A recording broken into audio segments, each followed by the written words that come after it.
Welcome back. तो इस बार हम उड़ीसा के ब्लॉग के साथ वापस आए। तो उड़ीसा मैंने सोचा कि 3 दिन का ट्रिप करेंगे। तो सारे फैमिली को लेके गए थे 3 दिन के लिए। सुबह आप कलकत्ता से वंदे भारत लेके जा सकते हो, जो 7 घंटे में आपको पुरी पहुंचाएंगे। तो हमारा बेसिकली था कि हम पुरी में रुकेंगे, उसके बाद पुरी बीच वगैरह देखेंगे। नेक्स्ट डे फिर भुवनेश्वर जाएंगे, जगन्नाथ मंदिर के दर्शन करेंगे। तो क्या है, पहले दिन हमने पूरी बीच वगैरह एक्सप्लोर किया और नेक्स्ट डे हम लोग ये सैंड म्यूज़ियम होते हुए भुवनेश्वर गए। तो ये सैंड म्यूज़ियम जो है, सुदम प्रधान करके एक आर्टिस्ट है। वो बहुत ही खूबसूरत बनाते हैं ये सैंड आर्ट। इससे पहले जब मैं गई थी तो ये काफ़ी छोटा था, पर अभी लाइक एटलीस्ट आफ्टर 4 years जब गए तो काफ़ी बड़ा बनाया था और वेल ऑर्गेनाइज्ड भी थे।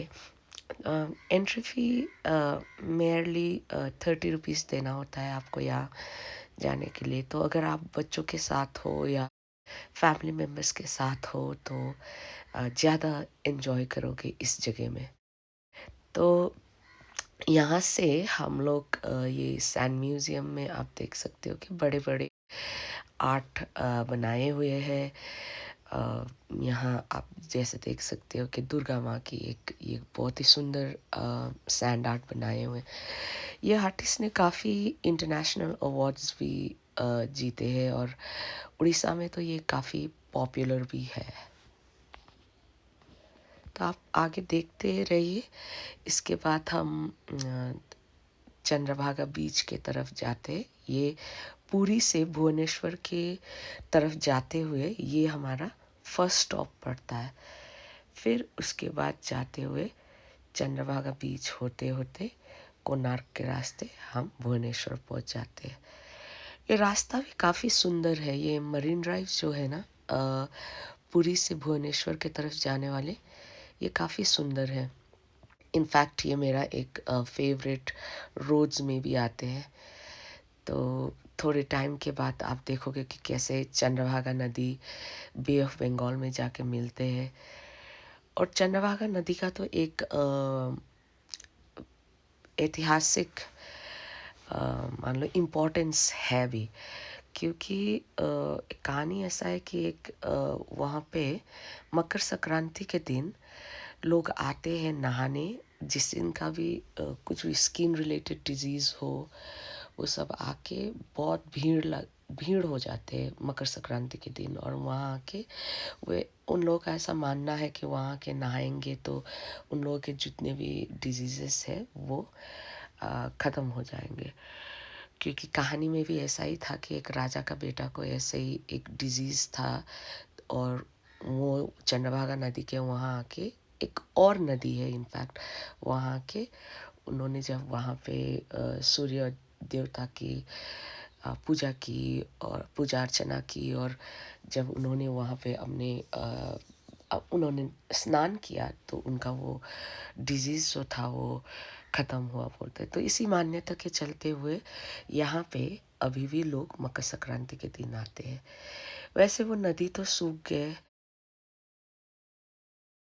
तो ऐसा कहना है कि अभी मैंने पूछा ड्राइवर से, तो ऐसा कहना है कि आजकल तो लोग यही चंद्रभागा नदी और यही चंद्रभागा बीच के आसपास से आके भीड़ जमा होके वहीं नहा लेते हैं और वही मान्यता को लेके सोच के वो लोग वहाँ स्नान करते हैं।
फिर जैसे कि मैंने कहा था कि उसके बाद चंद्रभागा के बाद हम कोणार्क आएंगे।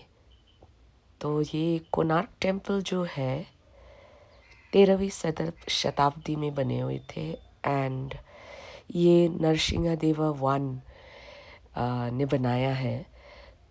इसमें क्या है कि ये एक चैरियट के शेप में बना हुआ है। तो आप अगर बाकी वीडियोस में देखोगे तो व्हील्स देखोगे और कुछ घोड़े इसको पुल करते हुए देखोगे। कुछ कुछ अकाउंट्स में इसको ब्लैक पगोडा भी कहा गया है, और जो जगन्नाथपुरी के मंदिर है उसको वाइट पगोडा। तो ये एकदम ही एक इम्पॉर्टेंट हिस्टोरिकल लैंडमार्क है जो कालिंगन आर्किटेक्चर को दर्शाते हैं। तो ऐसा मानना है कि ये जो कोणार्क नाम है, कोणार्क कोना जो एक कॉर्नर या एंगल से आया है, और अर्क जो है वो सन से आया हुआ। तो ऐसे करके इसका नाम कोणार्क रखा गया।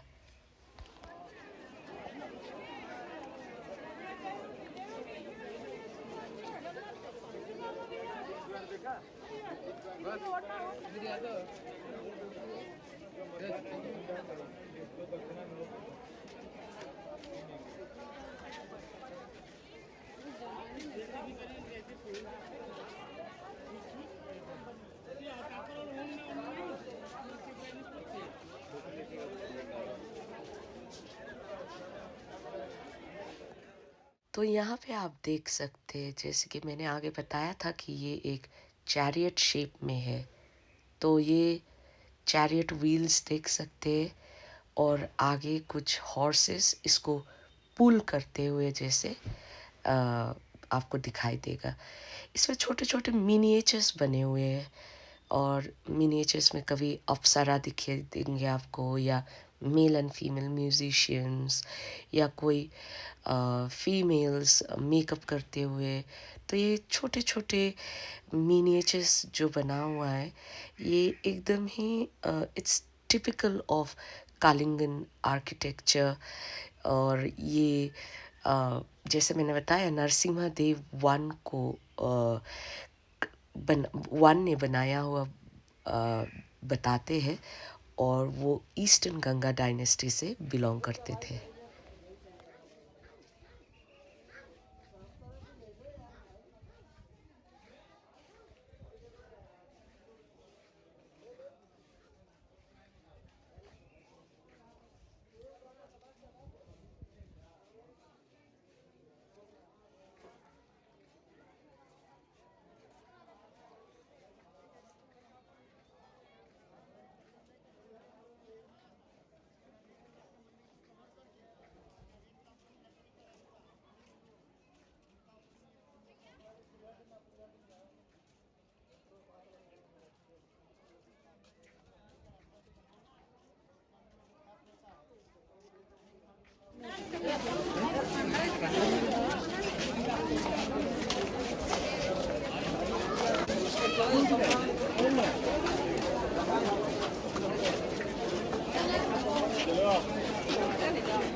इसके बाद हम धौली हिल्स जाते हैं।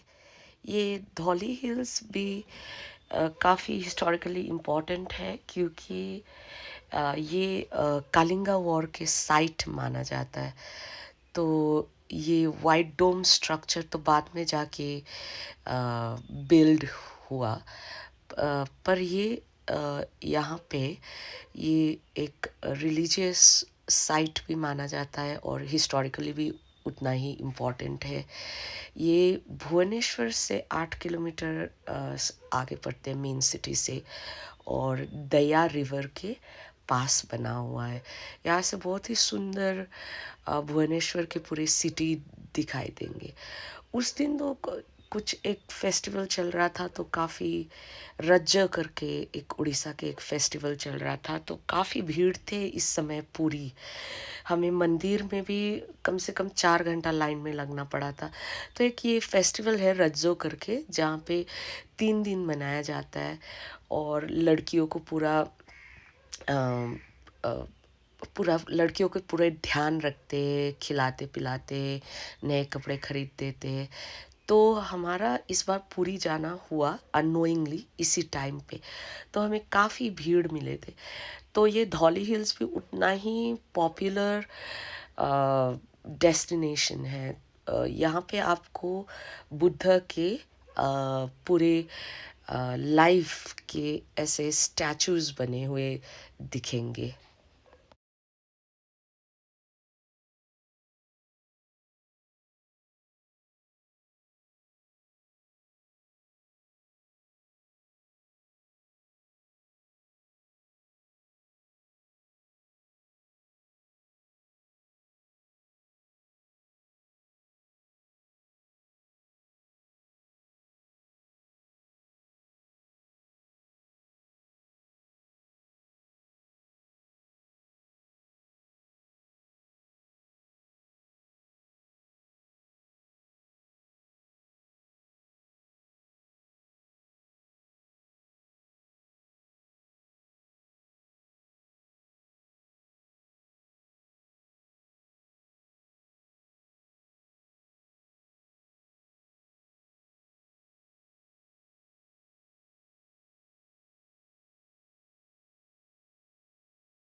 धौली हिल्स के बाद हम अ, उदयगिरी या खंडगिरी केव्स देखने गए। तो पहले हमने खंडगिरी देखा, और ये जो सामने दिखाई दे रहे हैं वो उदयगिरी है। ये 2nd सेंचुरी में खरावेला बोल के एक राजा था, मागवेहना डायनेस्टी का। तो उन्होंने ये कमीशन किया था बनाने के लिए जैन मॉन्क्स को मेडिटेट करने के लिए या वहाँ रहने के लिए ये केव्स बनाए हुए थे। तो यहाँ पे काफ़ी सुंदर सुंदर केव्स दिखाई देते। In fact archaeological survey of India ने तो इसको must see places of India में भी लिस्ट कर चुके हैं। तो थोड़ा बहुत चलना पड़ता है यहाँ भी आपको। ये खंडगिरी के तरफ से आपको उदयगिरी दिखाई दे रहे, तो देख सकते हैं कि काफ़ी भीड़ थे, जैसे मैंने आगे भी बताया उस दिन। खंडगिरी जो है इसका नाम खंड ब्रोकन माना जाता है उड़िया में, और गिरी हिल। वैसे ही उदयगिरी का नाम बैठा है इसलिए कि वहाँ से सूर्य का उदय होता है वो हिल से। तो ऐसे करके दोनों का नाम खंडगिरी और उदयगिरी पड़ गए।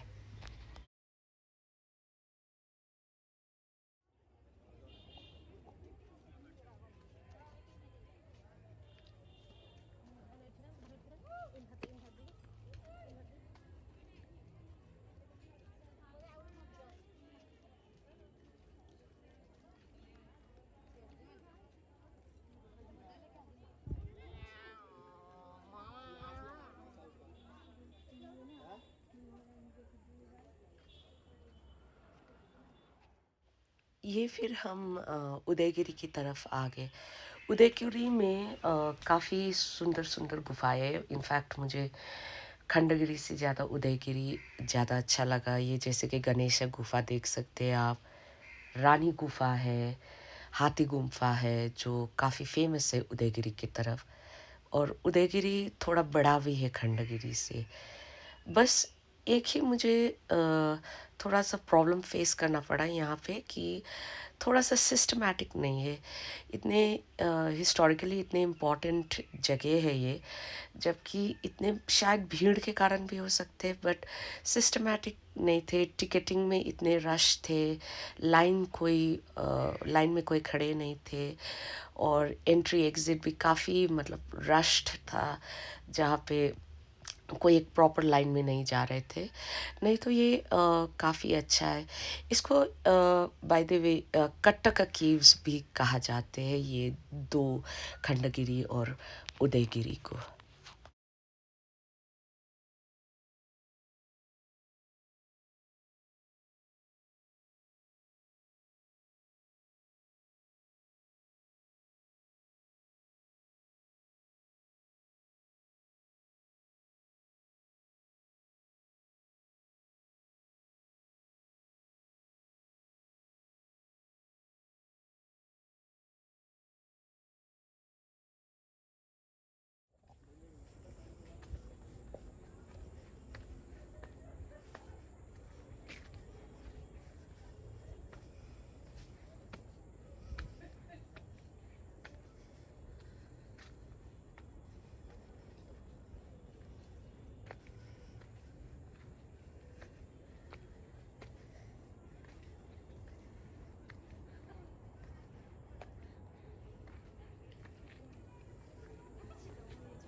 तो ये बाजागर गुफा से होते हुए हम लोग अब उदयगिरी में थोड़ा बहुत चल के रानी गुफा देखने जा रहे हैं। रानी गुफा जो है लार्जेस्ट